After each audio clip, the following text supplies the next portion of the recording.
Hey, horror fans, once again, it is me, the Horror Majamani G. It's time to review another horror movie. This time, it is the supernatural horror film on Netflix, Ghost of War.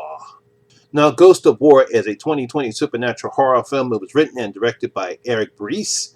The film stars Benton Twains, I think I pronounced that name right, Theo Rossi, Skylar Austin, Kyle Gallagher, and Alan Ritchson. Now, this movie is about 5 American soldiers assigned to hold a French chateau near the end of World War II. This unexpected reprise quickly descends into madness when they encounter a supernatural enemy more terrifying than anything they've seen on the battlefield. Ooh, World War II. Might be very interesting. Now, when it comes to supernatural subgenre in horror movies, you can either set the story either in modern times or in the 17th century, Victorian London times. It doesn't matter. You can still get an excellent horror film that combines a spooky atmosphere with a creepy-looking haunted house or a malevolent spirit looking for revenge or trying to right some wrong that was done to them. We also can't forget those pesky demons who like to possess innocent little girls or adults and wreak havoc to their loved ones. Now, it's interesting when filmmakers use World War II as their settings for a supernatural film, such as writer-director Eric Priest has given us with Ghost of War. Now, set during the end of World War II, during the final days of the Nazi-occupied France in I think it was 1949, we have 5 American soldiers. We have Chris, Tappert, Butchie, Kirk, and Eugene. They're tasked in guarding this huge French chateau in Paris that the Nazis have now abandoned. Now, everything seems fine at first, but it's not long before which it starts to happen, freaking out even the battle-hardened soldiers, and we spend the rest of the film learning the secrets of the house and what happened to the family who used to live there. Now, as with most supernatural horror movies, the chateau for this one is a pretty good setting. Now, it's not a haunted house, it's not creepy looking or frightening, but it's big enough for Eric Best and his production team to create scary images, add jump scares, and have some nice battle scene with some non-forgotten Nazis that we want to see them kick ass.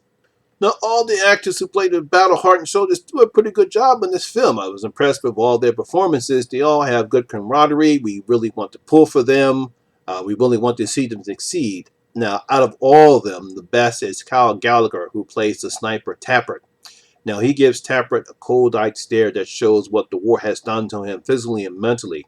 There is a story or sub-story that the others talk about that what Tappert possibly did that sends shivers up and down their spines, and they said, "Thank God he's on their side." One of them says, "I won't mention what it is, but when they tell the story, you'll hear it, and it's like, man, this guy's man," and that shows what war can do to men like Tappert. Now, Skylar Austin does a good job as well, playing the intelligent soldier Eugene. You can see that despite the horrors he has seen at war, he tries to maintain his morality and his beliefs. We've seen that in most soldiers. Despite all the violence and all the degradation and all the battle scars he has seen, he still tries to maintain the dignity, his beliefs, and his morals. However, when it comes time to, he'll still kick ass and fight along with his fellow soldiers and do what needs to be done in order to save their lives, because they'll do the same for him.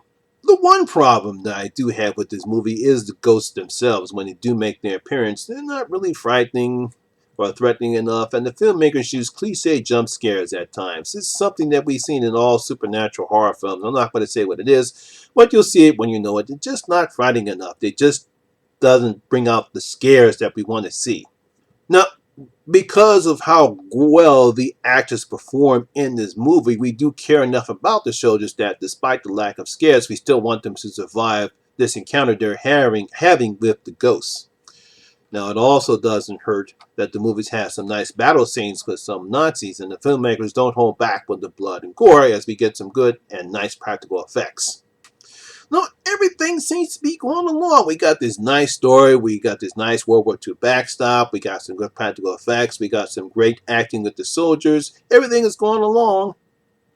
But my big problem is the film is when the third act occurs and there's this twist that occurs, and the film then it completely does a 180 with not only the story but the setting. It's like I'm looking at this, seeing what's happening. I'm like, what the hell? What the hell's going on?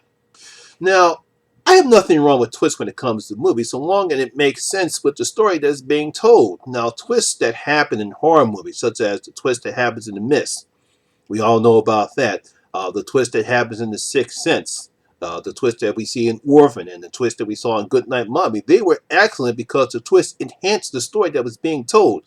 Obviously, we all know what those twists are, and it didn't change the story, it just enhanced the story. Just like when the twist happened, like, what the hell?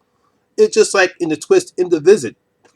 Typical M. Night Shyamalan in most of all his movies, those twists actually make sense. It actually enhances the story because it comes out of nowhere, and we could see in parts of the film when that really didn't kind of make sense. But when the twist happens, now we go back and we play on our minds. Oh, now it makes sense. Now we understand that that's what makes a twist real good. That's why it worked in this sense. That's why, even though most people didn't like the twist in Orphan, you can see why it does work in Orphan and also in Goodnight Mommy.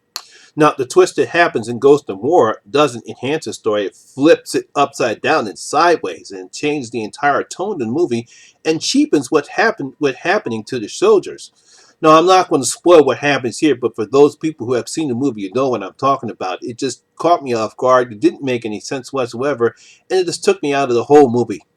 So, despite a nice setting, some good practical effects, and good acting by our leads, writer director Eric Reese, for some unknown reason, decides to fake out the audience with a twist that simply wasn't needed to tell an effective supernatural horror movie. I mean, if he would have just kept the story the way it was, he could put a twist in, but still make it so that it still enhances the story and it doesn't just flip it upside down. And I don't know what he was thinking. It just kind of ruined the whole movie for me. So I'm going to give Ghost of War 2 out of my 5 bloody gold coins. Give it 2 out of my 5 bloody gold coins. I still enjoyed the movie. It's still a good, nice supernatural horror movie. I like the World War II setting. Again, the actors did a great job of performing. We have some great practical effects. It's just that goddamn twist didn't help at all. It really would have made a great horror movie, but what are you going to do? So there we have it. That's my video review of Ghost of War that's playing right now on Netflix. Have you seen Ghost of War? What you thought about it? What you thought about that twist? Leave your comments down in the comments section below and tell me what you thought about Ghost of War. Also, if you did like this video, please give it a like, share, because it does help out with the YouTube algorithm. And if you're new here, please hit that subscriber button and ring that notification bell. That way you'll be notified anytime when I put a new video such as this one. Once again, my name is Lamont Smith, better known as the Horror Miser Monty G, and always remember that horror rules! And I'll see you in my next video. I am out.